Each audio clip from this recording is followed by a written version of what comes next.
شروع اللہ کا نام لے کر جو بڑا مہربان نہایت رحم والا ہے۔ لوگو اپنے پروردگار سے ڈرو جس نے تم کو ایک شخص سے پیدا کیا، یعنی اول اس سے اس کا جوڑا بنایا، پھر ان دونوں سے کثرت سے مرد و عورت پیدا کر کے روئے زمین پر پھیلا دیے۔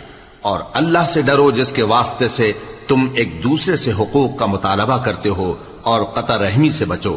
کچھ شک نہیں کہ اللہ تمہیں دیکھ رہا ہے۔ اور یتیموں کا مال جو تمہاری تحویل میں ہو ان کے حوالے کر دو، اور ان کے پاکیزہ اور عمدہ مال کو اپنے ناقص اور برے مال سے نہ بدلو، اور نہ ان کا مال اپنے مال میں ملا کر کھاؤ کہ یہ بڑا سخت گناہ ہے۔